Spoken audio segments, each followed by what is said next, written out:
Friends, नमस्कार।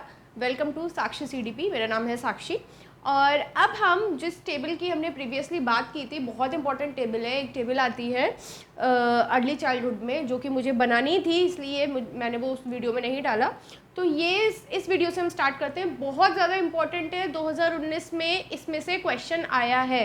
इसकी मैंने ट्रिक भी बनाई है, तो हम इसको अच्छे से लर्न करते हैं। पहले मैं आपको समझा देती हूँ ये है क्या टेबल, और इसके बाद मैं आपको इसकी ट्रिक डिस्कस करूँगी और फिर हम इसके बारे में पढ़ेंगे। ये टेबल है अर्ली चाइल्डहुड में, जिसमें बच्चे का क्या क्या डेवलप हो रहा है। बच्चे की फाइन मोटर कहाँ से डेवलप हो रही है, मतलब कौन सी एज में क्या डेवलप हो रहा है, वोकेशनल क्या हो रहा है, बच्चे का बिहेवियर कैसा है, बच्चे की डेवलपमेंट कैसा है। तो यहाँ पे मैंने इसकी मोटर स्किल्स ली हैं। मोटर यहाँ पे हो गया बच्चे का जब 2 साल का बच्चा है, यहाँ 3 साल का बच्चा है, और ये 4 से 5 साल का बच्चा है। आपको ये भी बताऊंगी कि कौन सा क्वेश्चन 2019 में आया था। ठीक है, तो इसको याद करने की ट्रिक भी बताऊंगी। पहले एक बार समझ लेते हैं। यहाँ पे है डेवलपमेंट। पहले अगर बात करें डेवलपमेंट, तो 2 साल का बच्चा क्या करेगा, वॉक्स विदाउट हेल्प। जब हम बच्चे के बारे में पढ़ रहे थे, तो हमने देखा था कि 18 महीने का जब बच्चा हो जाता है, मतलब जब हमने वो देखा था कि ना जंप एंड बैलेंस, मतलब कूद के यूं और अपने आप को बैलेंस कब कर लेगा, जब वो 24 मंथ का था। 24 मंथ बोले तो 2 साल। अब 2 साल का बच्चा वॉक्स विदाउट हेल्प, बिना किसी की हेल्प के चल सकता है, जंप कर सकता है और रन कर सकता है। कनेक्ट करते हुए चलेंगे, ठीक है। फिर क्या है, जब 3 साल का हो जाएगा, वो स्किप करेगा, हॉप करेगा। आपने देखा होगा ना, ये कूदना, जैसे 1-2 करके हम ऐसे बचपन में यूं लंगड़ी नहीं कूदते थे, तो ये ठीक है। फिर है 4 से 5 साल का बच्चा क्या करता है, फ्री एंड एक्टिव मूवमेंट करेगा और रिस्पॉन्ड करेगा म्यूजिक पे। यही क्वेश्चन आया था 2019 में कि बच्चा जब एक्टिवली मूवमेंट करके म्यूजिक पे रिस्पॉन्स करता है, तो वो कौन सी कैटेगरी में है, मतलब उसकी एज कैटेगरी क्या है। तो आंसर था 4 और 5। ठीक है, ऑप्शन सब दे रखे थे, 2 भी था, 3 भी था, 4 और 5 भी था, और 5 और 6 भी था। तो कंफ्यूज मत होइएगा, 4 से 5। ठीक है, नेक्स्ट है फाइन मोटर। अब इसमें बच्चा क्या करेगा, देखिए फाइन मोटर क्या होता है, मैंने आपको बताया था 2 टाइप की मोटर स्किल्स होती हैं, फाइन और ग्रॉस। फाइन क्या होता है, जिसमें हमारी छोटी मसल्स पार्टिसिपेट करती हैं। पहले बच्चा कॉपी करना सीखेगा, आपकी नकल उतारेगा। आप ऐसे देखते हो ना, छोटे बच्चे को ऐसे कर दो तो बच्चा भी ऐसे ऐसे करने लगता है ना। तो 2 साल का बच्चा आपको कॉपी करेगा, ठीक है। 3 साल का बच्चा क्या करेगा, अगर आप उसकी ना अलग अलग शेप दे दो, फॉर एग्जाम्पल अगर आप उसे एक सर्कल दे दो, एक रेक्टेंगल दे दो, एक स्क्वायर दे दो, तो उसको क्या करेगा, उन शेप को, उनकी सिमिलैरिटीज और उनके डिफरेंस के बेसिस पे क्या कर लेगा, उन्हें मैच कर लेगा। 4 से 5 साल का बच्चा क्या बता देगा, कलर्स के नेम बता देगा। जैसे हमने ना कई सारे कलर की एक ही ब्लॉक लिख दी है, मतलब ऐसे समझ लो स्क्वायर ले लिए काफ़ी सारे, ब्लू कलर का, रेड कलर का, येलो कलर का, ऑरेंज कलर का। तो बच्चा क्या बता देगा, उनके नेम्स भी बता देगा। ठीक है, अब हम आते हैं परसेप्शन। परसेप्शन मतलब उसका अपना व्यू। परसेप्शन क्या होता है कि किसी भी चीज़ में हमारा अपना व्यू क्या है, मतलब हमारे विचार क्या है। जैसे कि मैं अभी आपको पढ़ा रही हूँ सीडीपी, हम दोनों साथ में, हम सब साथ में मिलकर सीडीपी DSSB के लिए पढ़ रहे हैं, या किसी भी एग्जाम के लिए, क्योंकि ये तो सीडीपी तो सभी एग्जाम के लिए है ना। तो आपका परसेप्शन क्या है कि मैं कैसे पढ़ा रही हूँ, मतलब आपका अपना व्यू। ठीक है, तो इसमें क्या होता है, बच्चा यहाँ पे क्या करेगा, कलर को मैच करना सीख जाएगा। यहाँ पे बच्चे कलर के नेम दे रहा था, ठीक है। अभी बच्चे में क्या है, परसेप्शन ज़्यादा अच्छे से डेवलप नहीं हुआ है, ठीक है। जो उसके व्यूज़ है वो ज़्यादा अच्छे से डेवलप नहीं है, क्योंकि ये 2 साल का है। तो सिर्फ वो देख के, कलर को देख के मैच कर पाएगा। अच्छा, ये ब्राइट से कलर है, तो लाल लाल उसे एक साथ दिखा, उसने लाल और लाल को मिला दिया, है ना। काले और काले को एक साथ मिला दिया। ऐसे करके बच्चा क्या करेगा, मैच करेगा। उसे ये नहीं पता कि what is red and what is black, कि लाल क्या है और काला क्या है, लेकिन वो ना सिर्फ देख के, एक से कलर को देख के क्या कर रहा है, कलर को मैच कर रहा है। यहाँ पे क्या है, बच्चे ना बॉक्सेस फिट कर सकते हैं। एक हमने ना बचपन में एक वो देखा था, पजल्स आती थी, उसमें एक पिक्चर बनी होती थी, और उसको ऐसे करके ना वो कार्डबोर्ड के कुछ ऐसी सी शेप्स होती थी, शायद आपने भी देखी होगी। तो इसको ना हमें फिट करना होता था। तो बच्चे क्या होते हैं, ये तो बहुत टिपिकल हो गई है, लेकिन बच्चे क्या कर सकते हैं, ऐसे बॉक्सेस को ना आपस में फिट कर सकते हैं, ठीक है।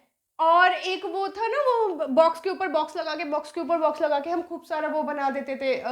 गेम सा एक आता था, पजल बॉक्स कैसे थे, उसको कुछ भी, कभी रोबोट बना दिया, फोन बना दिया, जो भी मर्जी वो हम बना देते थे ना, बॉक्स के ऊपर बॉक्स लगा के। तो यहाँ पे बच्चा क्या कर सकता है, बॉक्सेस को फिट कर सकता है।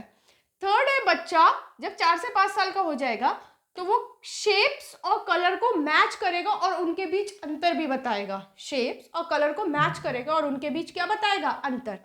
ठीक है, फिर आता है वोकेशनल। वोकेशनल मतलब कि वर्ड्स, वोकैबुलरी से रिलेटेड होता है वोकेशनल वर्ड्स। देखिए यहाँ पे बच्चे के पास 200 वर्ड्स हैं, 2 साल का बच्चा 200 वर्ड्स है, लेकिन वो यूज़ थोड़े करेगा, सारे के सारे यूज़ नहीं करेगा, सिर्फ थोड़े वर्ड यूज़ करेगा। यहाँ पे बच्चे की वोकैबुलरी इंक्रीज हो जाएगी, 900 वर्ड्स हो जाएंगे, लेकिन यहाँ पे बच्चा अब क्या करेगा, हमारे कमांड को फॉलो करेगा। हम कहेंगे बेटा पानी ले आओ, तो वो पानी लेने चला जाएगा। बेटा ये पेन वहाँ रखाओ, तो बेटा पेन रखने वहाँ चला जाएगा।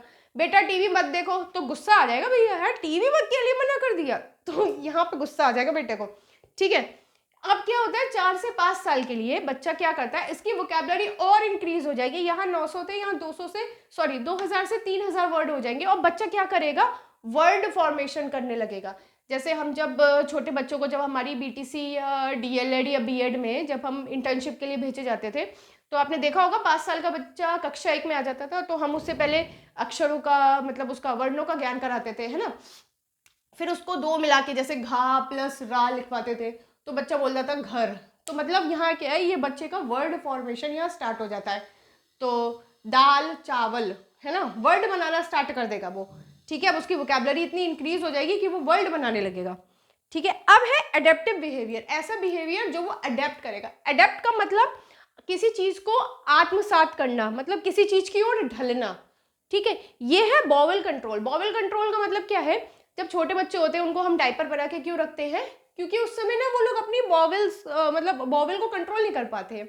फॉर एग्जाम्पल कभी भी उन्हें वॉशरूम मतलब सूसू पोटे जाना होता है, तो हम उनसे क्या कहते हैं कि अब वो ये थोड़ी कहेंगे कि हमें 1 नंबर जाना है 2 नंबर जाना है, नहीं, इसलिए उन्हें डायपर पहनाया जाता है कि आराम से तुम निपटा लो अपना काम, हम इसको समेट देंगे।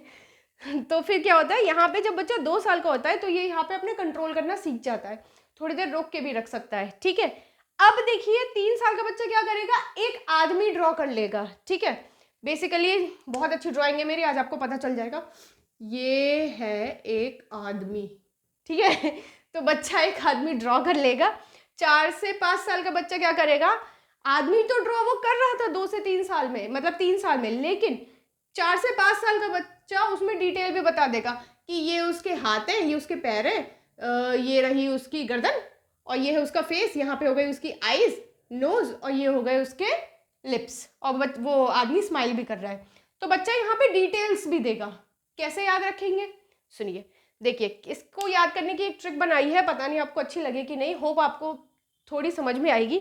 देव एक लड़का है जो फाइन मोटर्स में काम करता है, उसका परसेप्शनल बिहेवियर थोड़ा खराब है, मतलब वो अभी चीज़ों के बारे में सोच नहीं रहा है। ठीक है, क्योंकि उसने वोकेशनल कोर्स नहीं किया है, इसलिए उसका बिहेवियर खराब है। देव एक लड़का है, फाइन मोटर्स में काम करता है, परसेप्शन अभी उसका डेवलप नहीं हुआ है, क्योंकि उसने वोकेशनल कोर्स नहीं किया है, इसलिए उसका बिहेवियर क्या है, थोड़ा खराब है। अब देखिए यहाँ पे कैसे याद रखेंगे, देखिए सबसे पहले हम क्या करते हैं, हम बिना किसी की हेल्प के वॉक करना स्टार्ट करते हैं, मतलब चलते हैं। अब आप चलिए, चलने के बाद आप दूसरा काम किया, आगे क्या, तो आगे आपने कूदना स्टार्ट कर दिया, स्किप करना स्टार्ट कर दिया, हॉप करना स्टार्ट कर दिया। फिर आगे क्या, अब आप कूद भी रहे हो, चल भी रहे हो, तो आप नोरा फतेही की तरह म्यूजिक पे डांस भी कर लोगे फ्री होके। ठीक है, मतलब ऐसे समझिए, अब आगे क्या, जैसे हमने डीएलएड बीएड बीटीसी कर लिया, अब आगे क्या, सीटेट निकाला, अब आगे क्या, अब तो भर्ती के एग्जाम निकाल लो, केवीएस निकाल लो, DSSS भी निकाल लो, या सुपर टेट निकाल लो, है ना। तो आगे क्या से समझते हुए चलना है। बच्चा पहले चलेगा बिना किसी की हेल्प के, चलिए चलते चलते थक गए, अब क्या करेंगे, अब हम कूदेंगे, स्किप करेंगे, हॉप करेंगे। अब ये भी हमने सीख लिया, अब क्या करेंगे, अब हम एक्टिवली मूवमेंट करेंगे म्यूजिक पे।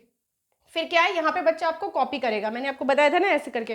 कॉपी के बाद वो, अब आपने देखिए इस पे भी एक ट्रिक है, आपने कोई चीज़ देखी, दिल्ली में आप सरोजनी मार्केट ज़रूर गए होंगे, वहाँ ना फर्स्ट कॉपी वाला सीन होता है, मतलब कोई भी एक अच्छी सी ड्रेस देख ली आपने और फर्स्ट कॉपी उसकी मिल जाती है। तो कॉपी का मतलब सेम उस डिज़ाइन को लेकिन सही सस्ते में थोड़ा बनाना, फर्स्ट कॉपी।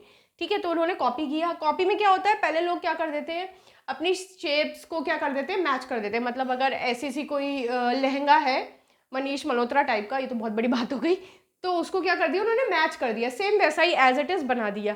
लेकिन अब आगे क्या, अब उन्होंने क्या किया, उसके कलर्स भी चेंज कर दिए। ठीक है, मान लीजिए उसने पिंक कलर का बनाया था, इन्होंने और दूसरे कलर का बना दिया। तो ये सिर्फ याद करने की टेक्निक है, आपको अच्छी लग रही है तो अडेप्ट कर लीजिएगा, नहीं तो फिर एज इट इज़ याद कर लीजिए। ठीक है, तीसरा क्या है, यहाँ पे कलर को हम मैच कर सकते हैं, फिर हम बॉक्सेस को फिट कर सकते हैं और शेप्स और साइज को डिस्टिंग्विश, मतलब आगे क्या, कलर को मैच करना तो हमें आ गया, अब हम आगे क्या कर सकते हैं, उससे हम बॉक्स बना सकते हैं। ठीक है, आर्ट एंड क्राफ्ट में हमने बहुत बॉक्सेस वगैरह बनाए थे ना, वो माचिस की से दिया ना, हमने एक ड्रेसिंग टेबल बनाते थे ऐसे करके, तो ऐसे इसी से याद रखिएगा। फिर देखिए वोकेशनल में क्या है, 200 900, हम 2 9 2 9 दोनों ऐसे लिखते हैं ना, 2 9। ठीक है, तो दा ये हो गया 2 और ना ये हो गया 9, 2 9, 200 900, 2 9, 200 900। अगर हम दोनों मिल जाए तो 2-3 हजार लोगों को हम पस्त कर सकते हैं, 2-3 हजार लोगों को हम पस्त कर सकते हैं। ठीक है, यहाँ पे फ्यू वर्ड्स को याद रखिएगा, यहाँ पे कमांड देगा कि बेटा टीवी बंद कराओ। अच्छा, टीवी तो नहीं बंद करूंगा मैं, अब तो यही देखूंगा पेगा पिक। फिर क्या होता है यहाँ पे कि यहाँ पे बच्चा क्या करता है, अपना वर्ड फॉर्मेशन करने लगता है। ठीक है, नेक्स्ट है इसका बिहेवियर। अब बच्चे ने यहाँ पे अपना बॉबल कंट्रोल कर लिया, मतलब क्या है, उसको वॉशरूम जाना था, हमने कहा नहीं अभी नहीं जाओगे, अभी बैठे रहो, तो बच्चा बैठा है। लेकिन आप तभी जाओगे जब आप एक आदमी बनाओगे। अब बच्चे को वैसे भी प्रेशर में है बच्चा, तो उसने एक आदमी बना दिया। फिर हमने कहा नहीं नहीं आपने आदमी तो बना दिया है, लेकिन अब आगे क्या, ऐसा करो इस आदमी में मुझे बताओ कि इसके हैंड कहाँ है, लेग्स कहाँ है और बाकी सब कहाँ है। तो बच्चा बेचारा वैसे ही प्रेशर में है, एक तो आप उसे वॉशरूम जाने नहीं दे रहे हो। ठीक है, तो फिर बेचारे ने डिटेल्स भी दे दी, कह दिया माता जी हमने सब कर लिया है, अब हम चले जाएं। तो वो ठीक है बेटा जाओ जाओ। तो ये एक ट्रिक है जिससे आप याद कर सकते हैं। देव फाइन मोटर्स में काम करता था, परसेप्शन उसका थोड़ा लो था क्योंकि उसने वोकेशनल कोर्स नहीं किया था, इसलिए उसका बिहेवियर कैसा था, सही नहीं था। बस वॉक, स्किप और एक्टिवली रिस्पॉन्ड करेंगे म्यूजिक पे। कॉपी करना है, मतलब मनीष मल्होत्रा वाला कर लो, कॉपी कर लो। फिर आपने क्या कर लिया, शेप्स एंड साइज, मतलब लहंगा लहंगा चोली और ये सब बना दिया। फिर बाद में आपने कलर ही चेंज कर दिया, यहाँ पे आपने कलर को मैच कर लिया है, बॉक्स बना लिए हैं, ड्रेसिंग टेबल वाला एग्जाम्पल, और शेप्स और कलर को डिस्टिंग्विश। 2 9 हम दोनों दो मिलकर क्या कर सकते हैं, 2000-3000 लोगों को पस्त कर सकते हैं। यहाँ पे बॉवल कंट्रोल नहीं है, तभी जाओगे जब एक आदमी बनाओगे, बना दिया भैया आदमी। नहीं नहीं अभी आदमी की डिटेल भी बताओ तब जाओगे, तो भैया उन्होंने डिटेल भी बना दी। ठीक है, तो ये थी बहुत इंपॉर्टेंट थी, जिसमें से ये 2019 में आया हुआ है, 2 शिफ्टों में आया है, बहुत इंपॉर्टेंट है, 2 शिफ्टों में आया है। प्रीवियस ईयर के क्वेश्चन करेंगे तब आपको पता चलेगा। आगे हम अर्ली चाइल्डहुड हमारा कंप्लीट हो गया, लेटर चाइल्डहुड करते हैं। और आज ही आपको मैं यूनिट 2 भी कंप्लीट कर दूंगी, छोटी सी है, heredity and environment. Letter childhood बोले तो 6 से लेकर 12 साल तक की उम्र, ये बहुत इंपॉर्टेंट फेज है लाइफ का, एक बच्चे के जीवन में बहुत इंपॉर्टेंट फेज है। क्यों, और यहाँ पे ना बच्चों को काउंसलिंग और गाइडेंस की ज़रूरत होती है। अब बच्चा क्या होता है, बच्चे को ये लगता है कि भाई हम अब बड़े हो गए हैं, तो अगर कोई अडल्ट उनके चीज़ में अगर इंटरफेयर करे तो वो चिढ़ जाते हैं। तो इस टाइम पे हमें उसको एक अच्छी गाइडेंस कि बेटा ये अच्छा है, ये ठीक है, ये करना गलत है, उनको काउंसिल करना है, उनको गाइड करना है, क्योंकि ये बहुत ज़्यादा इंपॉर्टेंट फेस है। अगर ये ठीक हो गया तो बच्चा आगे जो उसका एडोलेसेंस है वो भी ठीक रहेगा। ठीक है, क्योंकि एडोलेसेंस को आपको पता है स्टेनले हॉर्नले स्ट्रेस और स्ट्रॉम की स्टेज कहाँ है, मतलब तनाव और तूफान की अवस्था कहाँ है। ठीक है, इसमें भी हम चारों पढ़ेंगे, PCSE। अच्छा, फिजिकल बोले तो शारीरिक, जो शरीर से रिलेटेड है। ठीक है, कॉग्निटिव बोले तो संज्ञान यानी दिमाग यानी कॉग्निशन से रिलेटेड है। ठीक है, S सोशल बोले तो सामाजिक, जो हम एक दूसरे के समाज में रह के रहते हैं ना। इमोशनल बोले तो जो हमारा संवेग है, इमोशंस है, उससे रिलेटेड है। तो एक बार मतलब मैं आपको हिंदी में भी बता रही हूँ ये टर्म्स, लेकिन अगर आपको कहीं कहीं लगता है कि इसकी हिंदी मैंने नहीं बताई है तो प्लीज़ मुझे कमेंट में बता दीजिएगा, मैं आगे से उसको अच्छे से और डिस्कस करूँगी। तो पहले हम पढ़ेंगे उसका शारीरिक विकास, बोले तो फिजिकल डेवलपमेंट।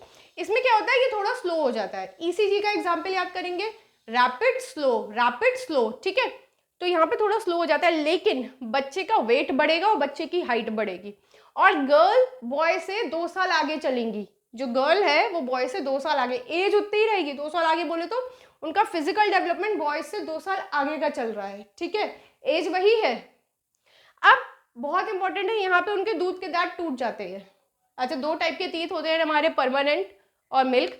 तो जो मिल्क टीथ होते हैं, जिसको दूध के दांत कहते हैं, वो इस टाइम पे उनके शेड हो जाते हैं, टूट जाते हैं, ठीक है। परमानेंट टीथ आने लगेंगे, और एक बार परमानेंट टीथ आ गए तो वो नहीं जाएंगे। तो कोई ध्यान रखिएगा किसी से ऐसी लड़ाई ना कर ले कि वो मुक्का मार के आपका परमानेंट टीथ ही उड़ा दे, फिर लगवाते रहिएगा टीथ। फिर क्या है, फ्लैटनिंग ऑफ फोरहेड। ये जो हमारा फोरहेड होता है ना, ये माथा, ये क्या होता है, चौड़ा होने लगता है, फ्लैट होने लगता है, ठीक है।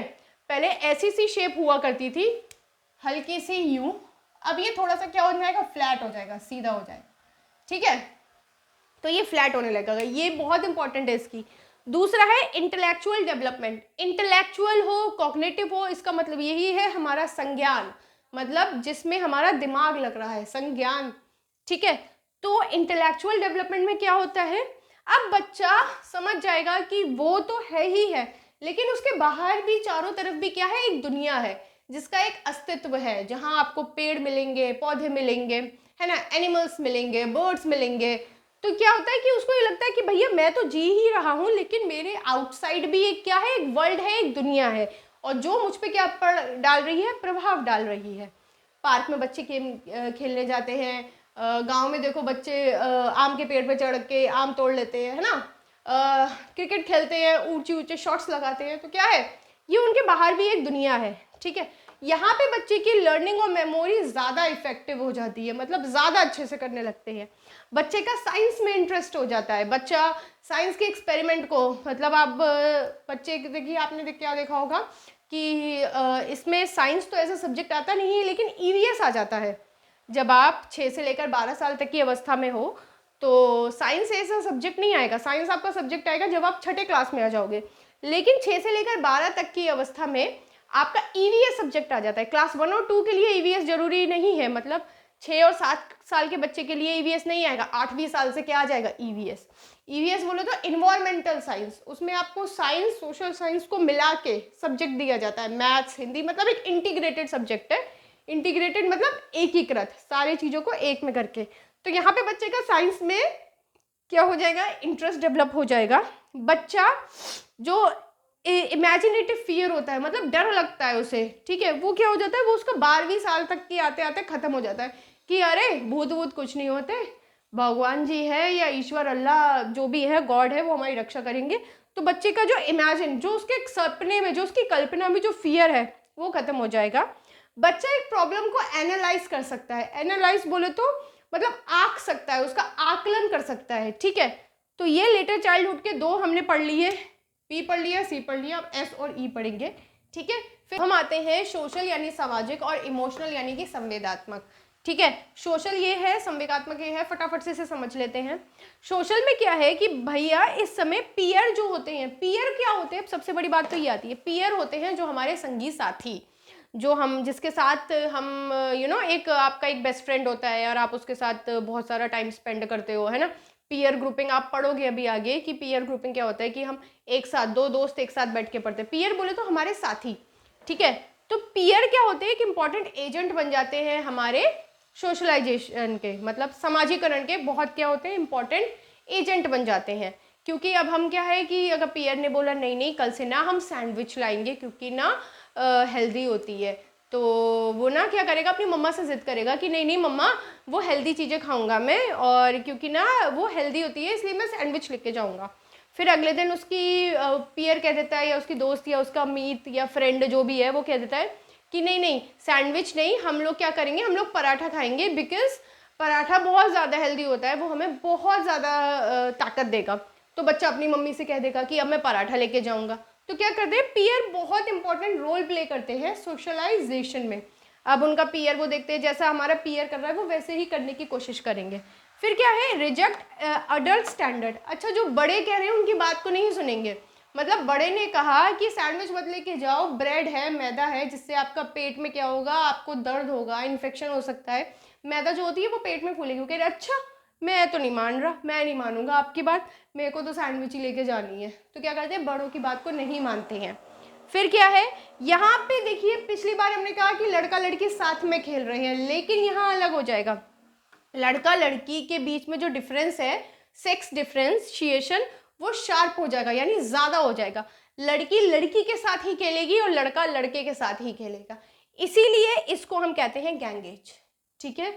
ये होती है हमारी गैंग एज, यानी टोली बना के रहेंगे हम, ठीक है। लड़का लड़का की टोली बन जाएगी, लड़की लड़की की टोली बन जाएगी, ठीक है। Take interest in group game. अब वही मैंने बोला, टोली बना के रहेंगे, मतलब टोली कब बनेगी, जब काफ़ी ज़्यादा सदस्य होंगे। तो ये क्या करेंगे, ग्रुप गेम्स खेलेंगे, ठीक है। तो ये तो था हमारा सोशल। एक बार से फटाफट से रिवाइज कर लेते हैं। पीयर बहुत इंपॉर्टेंट हो जाएंगे। अडल्ट का जो स्टैंडर्ड है, जो बड़े लोग बात कर रहे हैं, उसको रिजेक्ट कर दिया जाएगा, साफ तौर पे नकार दिया जाएगा, नहीं भैया सैंडविच ही जाएगी अब तो। सेक्स डिफ्रेंशिएशन क्या हो जाएगा, बहुत ज़्यादा इंपॉर्टेंट हो जाएगा। मतलब लड़की लड़की के साथ खेलेंगे, हम गर्ल गर्ल हैं, हम लोग क्या करेंगे, घर घर खेलेंगे। लड़का क्या कहेगा कि हम बॉय बॉय हैं, हम लोग क्या करेंगे, क्रिकेट खेलेंगे, ठीक है। चलिए, फिर है take interest in group game, group के साथ खेलेंगे, इसलिए इसको क्या कहते हैं, गैंगेज। नेक्स्ट है हमारा इमोशनल। अब संवेगात्मक में क्या चेंज हो रहा है, ये तो हमने सामाजिक देख लिया, लेकिन हमारे संवेगों में भी तो चेंज होगा। मैंने बोला ना, जैसे जैसे हम बढ़ते जाएंगे आगे, वैसे वैसे हमारी हर एक चीज़ में चेंज होता जाएगा। पहला है early pattern of emotional expressions change. मतलब पहले बच्चे को क्या था, जो पहले बच्चे का इमोशनल लेवल था वो अब चेंज हो जाएगा। पहले बच्चा रो रहा था हमने उसे टॉफ़ी खिलाई दी, बच्चा चुप हो गया। अब आपने एक बार कई बार देखा है, आप अपने कुछ ऐसे ही 6 से 12 साल तक के बच्चे के साथ आप क्या करो, मॉल लेके जाओ, जैसे भतीजे वगैरह हैं, मेरा एक भतीजा है, मॉल लेके जाओ तो भैया वो तो मॉल में लौट जाता है देख के सामान, नहीं मुझे तो चाहिए चाहिए चाहिए। अगर हम उसके बदले में उसको कोई दूसरा सामान देते, नहीं उसको वही चाहिए। तो ऐसे मतलब क्या होता है कि ले जाने में भी बहुत दिक्कत होती है, लौट जाते हैं भाई साहब मॉल में। नेक्स्ट है expressed even in the absence of concrete object. अच्छा, कंक्रीट और एब्स्ट्रैक्ट, ये दो टाइप के ऑब्जेक्ट होते हैं, मैं आपको बताती हूँ। कंक्रीट का मतलब होता है मूर्त, जो हमें सामने रूप से प्रत्यक्ष दिख रहे हैं, ये मूर्त है, ठीक है। और एब्स्ट्रैक्ट ऑब्जेक्ट वो होते हैं जो हम मान लो कि हम यूनिवर्स में गए हैं, मतलब कहाँ गए हैं, आसमान में गए हैं, वहाँ आपको सूरज दिख रहा है और वहाँ बहुत सारे ग्रह हैं, तो इमेजिन कर रहे हैं हम, एब्स्ट्रैक्ट में जा रहे हैं। मतलब कोई भी चीज़ जो हमारे सामने नहीं है लेकिन हम उसके बारे में बात कर रहे हैं, सोच रहे हैं। तो बच्चा क्या करेगा, अपनी फीलिंग्स को एक्सप्रेस करेगा। जबकि अगर उसके कॉन्क्रीट यानी जो सामने दिख रहे हैं ऑब्जेक्ट वो नहीं है उसके सामने, फिर भी करेगा, ठीक है। मतलब अब बच्चा क्या हो रहा है, बड़ा हो रहा है, मतलब अब आगे की एज में जा रहा है। अच्छा, ये बहुत इंपॉर्टेंट है कि पेरेंटल फेवरेटिज्म कॉज जेलेसी। अब क्या होता है, इस टाइम पे बच्चे के अगर मान लो कोई भाई बहन है, तो पापा या मम्मी किसी एक छोटे बच्चे का या बड़े बच्चे का फेवर कर देते हैं, ठीक है। दो बच्चे लड़ रहे होते हैं, क्या होता है कि घर पे बॉर्नविटा रखा है, दो बच्चे लड़ रहे हैं, और लड़ने के बाद दोनों ने कहा मतलब लड़ क्या रहे, मैं आपको स्टोरी सुनाती हूँ। मम्मी चली गई बाजार, तो घर पे रखी हुई थी चॉकलेट, दोनों बच्चों में से कहा, ओए चॉकलेट खाएगा, दूसरा कहेगा हाँ हाँ भैया खा लूँगा, दिला दो। तो दिला दो नहीं, फ्रिज में रखी है, आधी आधी कर लेंगे। तो वो ठीक है भैया कर लेते हैं आधी आधी, उन्हें आधी आधी चॉकलेट ली और खा ली दोनों ने, ठीक है। अब क्या हुआ, भैया ने ना डिवाइड सही से नहीं किया, उन्होंने उसको ज़्यादा दे दी, मतलब खुद को ज़्यादा दे दी और छोटे वाले भाई को छोटी दे दी। अब उसे भाई गुस्सा आ गई, अब वो कुछ कह तो सकता नहीं था, तो उसने ना अपने पापा से, जब मम्मी आई वापस, तो अपनी मम्मी से शिकायत कर दी कि भैया ने ना फ्रिज की चॉकलेट खा ली है और ज़्यादा हिस्सा खुद खा लिया और हमें ना कम हिस्सा दे दिया। अब भैया की हुई फ्लाइंग चप्पल रिसीव कि बांटा क्यों नहीं। अब भैया को क्या हो रहा है, भैया को जेलसी हो रही है कि मम्मी ने खाई हम दोनों ने, लेकिन मम्मी ने सूता मुझे क्यों, क्योंकि उनको लग रहा है कि मम्मी जो है वो क्या कर रही है, भेदभाव कर रही है मुझ में और छोटे भाई में, है ना। तो ये तो एक एग्जाम्पल हो गया, कोई भी और एग्जाम्पल आप ले सकते हो कि क्या होता है, हम लोग में ना जेलसी आ जाती है कि यार मम्मी आप उसको सपोर्ट करते हो, आप मुझको सपोर्ट नहीं करते हो, है ना। तो ये बहुत इंपॉर्टेंट फैक्टर है कि यहाँ पे बच्चे को जेलसी लगती है कि मतलब अब अपने छोटे भाई बहन क्या कर रहे हैं, आपके मम्मी पापा उनको ज़्यादा प्यार कर रहे हैं या उनको ज़्यादा स्नेह कर रहे हैं या उनसे ज़्यादा, मतलब आपको ऐसा लगता है, लेकिन पेरेंट ऐसा करते कुछ नहीं है, पेरेंट के लिए सारे बच्चे बराबर होते हैं, लेकिन यहाँ पे ये जेलसी की भावना आ जाती है, ठीक है। अब हम पढ़ेंगे इसके एजुकेशन इम्प्लीकेशन, फिर हम हेरिडिटी और इन्वायरमेंट भी पढ़ेंगे। चलिए, नेक्स्ट आता है हमारा एजुकेशनल इम्प्लीकेशन। मतलब एजुकेशन में इसकी क्या नीड है, मतलब एजुकेशन में इसकी इम्प्लीकेशन क्या है, मतलब हम क्यों इसको पढ़ रहे हैं, क्या है, तो एजुकेशन में इसकी नीड क्या है। जिससे है कि अगर हम ये करेंगे तो बच्चों को प्रॉपर इन्वायरमेंट और अपॉर्चुनिटी मिलेगी, मतलब एक सही इन्वायरमेंट, एक हेल्दी इन्वायरमेंट मिलेगा। देखिए मैंने आपको बताया भी था कि इन्वायरमेंट जो होता है वो बहुत इंपॉर्टेंट रोल प्ले करता है बच्चे को इन्फ्लुएंस करने में, मतलब उसको प्रभावित करने में। एक अच्छा इन्वायरमेंट होगा तो बच्चा खुश रहेगा, है ना, एक्टिवली काम करेगा, बहुत सारी चीज़ें सीखेगा, ठीक है। फिर आता है security and independence in school and home, कि बच्चे को ना सिक्योरिटी मिले, मतलब उसे डर ना हो, उसके अंदर भय ना हो कि भैया हम स्कूल जा रहे हैं तो अब तो टीचर मारेगी नहीं, या घर आ रहे हैं अब तो मम्मी मारेंगी नहीं। तो ऐसे क्या हो कि बच्चे को ना बहुत सिक्योरिटी मिले कि यार ये लोग मुझे नहीं मारेंगे, ये लोग तो मुझसे प्यार करते हैं, है ना। तो स्कूल हो चाहे घर हो, उन्हें क्या मिले, सिक्योरिटी मिले और इंडिपेंडेंस मिले। मतलब आप उससे छोटे छोटे काम अपने खुद करने दो, जैसे बच्चे ने अगर खाना खा लिया तो आप उससे बोल दो कि बेटा प्लेट रखे आओ, तो वो सोचेगा कि वो थोड़ा इंडिपेंडेंट हो गया है।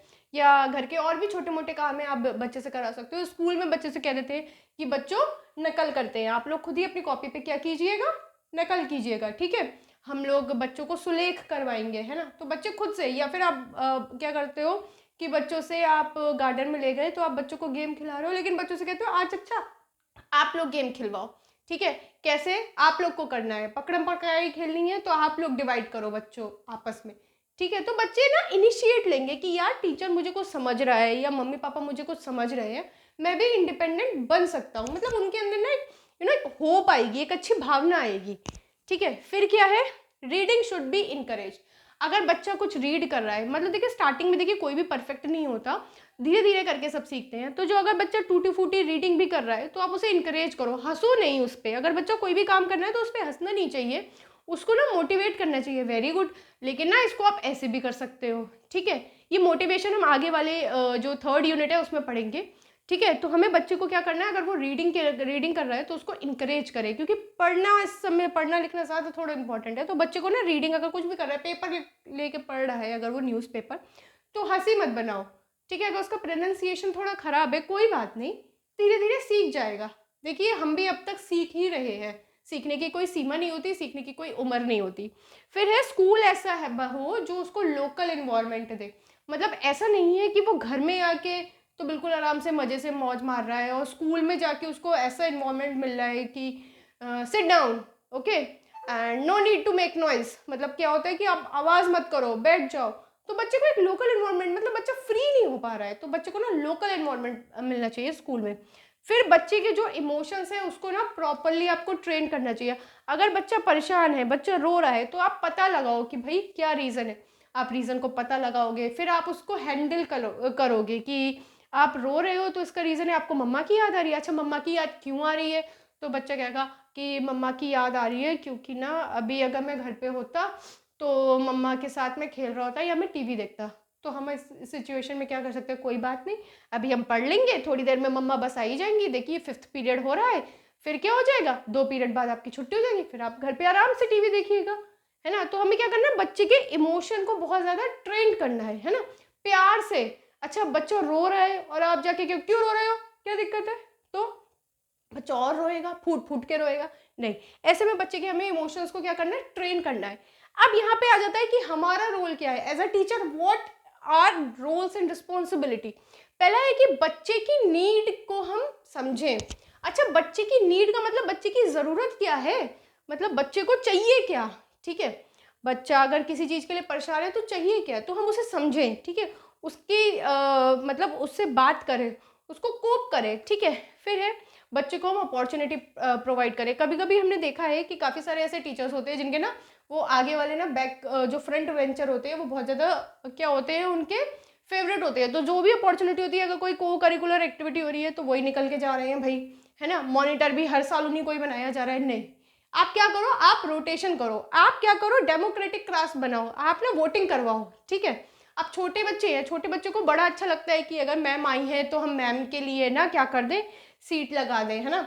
और मैम अगर हमें वेरी गुड कहेंगी तो हमें ज़्यादा अच्छा लगेगा। तो वो लोग क्या करते हैं, वो लोग अच्छा अच्छा काम करके लाते हैं। तो आप सबको क्या करो, अपॉर्चुनिटी प्रोवाइड करो, ठीक है। 1-2 बच्चे स्टार्टिंग में नहीं, बैक बेंचर्स होते हैं उनको भी अपॉर्चुनिटी दो, जो बीच में बैठ रहे हैं सबको अपॉर्चुनिटी सबको दो, जितने बच्चे बैठे हुए हैं। फिर है सोशल ट्रेनिंग एंड गाइडेंस। अब क्या है, आपको बच्चे को ना जो सोशल ट्रेनिंग है, मतलब समाज में कैसे रहना है, उसकी गाइडेंस देखो। हमारे केवी में एक मैम थी हमारी, जिनका अभी DSSB में हो गया है, उनको देख के ही मैं बहुत कुछ सीखी हूँ। उन्होंने ना मतलब बहुत सारी, जैसे as a role of teacher आप बात करो, बहुत ऐसे गुण हैं उनके अंदर कि बिल्कुल, अगर मैं जब ये लिख रही थी ना एग्जैक्टली मुझे उन्हीं की याद आ रही थी। मतलब उन्होंने अपनी क्लास को ऐसा ट्रेन कर रखा था, अगर कोई भी टीचर आता था तो गुड मॉर्निंग या फिर गुड आफ्टरनून। अगर उनके क्लास में मैं पढ़ाने जाती थी ना, मतलब 4th भी थी उनकी क्लास, पढ़ाने जाती तो मुझे बहुत खुशी होती थी। वो बच्चे ना इनिशिएट लेके आंसर्स देते थे, बहुत ही ज़्यादा अच्छा इन्वॉल्वमेंट था। तो अभी अभी उनका D++ में हुआ है। नेक्स्ट है एक्टिव पार्टिसिपेशन। बच्चे को ना ऐसा माहौल दो कि वो एक्टिवली पार्टिसिपेट करे। अगर आप उसको पढ़ा रहे हो तो बच्चे ना पैसिव नहीं, मतलब ऐसे नहीं कि जिसको आता है अपना हाथ खड़ा करो, नहीं, जिसको आता है वो आगे आओ, बताओ, रोल प्ले करवाओ। एक और मैम थी हमारी केवी में, वो रोल प्ले करवाती थी, हिंदी पढ़ाती थी वो रोल प्ले करवाती थी। मतलब उनके पास ना हाथों में बहुत सारे प्रॉप्स होते थे, तो जब भी मैं और वो जैसे मैं नीचे जा रही हूँ क्लास लेने, वो ऊपर आ रही है क्लास लेने, तो मैं उन्हें देखती थी तो मैं कहती थी मैम आप प्रॉप्स इतना यूज़ क्यों करती है। तो तब मुझे पता चला कि वो जो भी चीज़ पढ़ा रही हैं वो प्रॉप्स के साथ पढ़ा रही है, जिससे अगर बच्चा नीरस भी हो रहा है ना, मतलब बच्चे को मज़ा भी नहीं आ रहा है, तो बच्चा प्रॉप्स को देख के ना उसे मज़ा आ जाता है। तो बच्चे को एक्टिवली पार्टिसिपेट कराओ, मोर रियलिस्टिक। इसीलिए वो ऐसा करती थी कि बच्चा क्या है, बहुत ज़्यादा रियलिस्टिक बने। ठीक है, तो ये कुछ रोल्स है, रिस्पॉन्सिबिलिटी है टीचर की, ये हमारी एजुकेशन इम्प्लीकेशन है। इसके तहत हमारी unit 1 understanding of child complete होती है। यूनिट 2 भी आपको कल मॉर्निंग में मिल जाएगी, वो है हेरिडिटी एंड एनवायरनमेंट। बहुत ही छोटी सी यूनिट है, उसको समझेंगे और फिर हमारा ब्लॉक 1 कंप्लीट हो जाएगा। ब्लॉक 2 में हम पढ़ेंगे पर्सनालिटी से स्टार्ट करेंगे। ठीक है, चलिए इसको रिवाइज करा दूँ एक बार से देख लेते हैं। प्रॉपर इन्वायरमेंट देना है हमें बच्चे को, अपॉर्चुनिटी देनी है, सिक्योरिटी इंडिपेंडेंस देना है बच्चे के। आप कोप विद पीस, बच्चों को ना शांति से, ठीक है, ये शायद मैंने बताया या नहीं बताया, चलिए मैं फिर भी बता देती हूँ। कोप देम विद पीस, कि आप उनको क्या करो, बिल्कुल शांति से उनकी बात को सुनो। अगर बच्चा रो रहा है तो उसकी शांति से उसकी बात को सुनो कि भैया दिक्कत क्या है बेटा। हाँ मैंने बताया था वो मम्मी वाला एग्जाम्पल, है ना। रीडिंग शुड बी इनकरेज, टूटी फूटी रीडिंग है, हंसी मत बनाइए, इनकरेज कीजिए। स्कूल प्रोवाइड लोकल इन्वायरमेंट, जो इन्वायरमेंट है ना वो उसको, स्कूल को कैसा है, लोकल इन्वायरमेंट देना चाहिए। ठीक है, इमोशन प्रॉपरली ट्रेन, जो इमोशंस है ना उसके, वो प्रॉपरली उसको क्या करना है, ट्रेन करना है। रोल ऑफ टीचर, कि बच्चे की नीड से मिले, कि बच्चे को ज़रूरत क्या है वो हम समझें, उस पर हम काम करें, बच्चे को अपॉर्चुनिटीज़ दें, सोशल ट्रेनिंग और गाइडेंस दें हम बच्चे को। ठीक है, बच्चे का एक्टिव पार्टिसिपेशन करवाएं और बच्चे को जो भी चीज़ आप पढ़ा रहे हो वो मोर रियल होनी चाहिए। ऐसा नहीं है कोई काल्पनिक चीज़ें पढ़ा रहे हो, नहीं, रियलिस्टिक चीज़ों से बच्चों को पढ़ाओ। तो ये हमारा अंडरस्टैंडिंग द चाइल्ड कंप्लीट हुआ। नेक्स्ट हम पढ़ेंगे हेरिडिटी एंड एनवायरनमेंट। तो हम मिलते हैं नेक्स्ट वीडियो में, तब तक के लिए अपना ख्याल रखिएगा और चैनल को लाइक शेयर और सब्सक्राइब कर दीजिएगा। कोई भी क्वेरी हो, कोई भी दिक्कत हो, मेल एड्रेस है ही या कमेंट बॉक्स तो है ही, तो प्लीज़ उसमें बता दीजिएगा और साथ में पढ़ेंगे, मज़ा आएगा। D++ भी क्या, अपना तो यूँ ही निकल जाएगा। ठीक है, इनफैक्ट ये चीज़ें हैं ना, तो ये आपके हर एक एग्ज़ाम में काम आएंगी। अभी मुझे कुछ टाइम पहले ही पता चला कि ये जो MP-TET का पेपर है उसमें भी NIOS से क्वेश्चन आए हैं। तो ये एक अर्थेंटिकेट सोर्स हो गया है अब NIOS, और अच्छा है हम इससे पढ़ रहे हैं। ठीक है, तो पढ़ते रहेंगे, मज़े लेते रहेंगे ज़िंदगी के और नौकरी लग जाएगी हमारी। चलिए मिलते हैं नेक्स्ट वीडियो में हेरिडिटी एंड एनवायरनमेंट के साथ।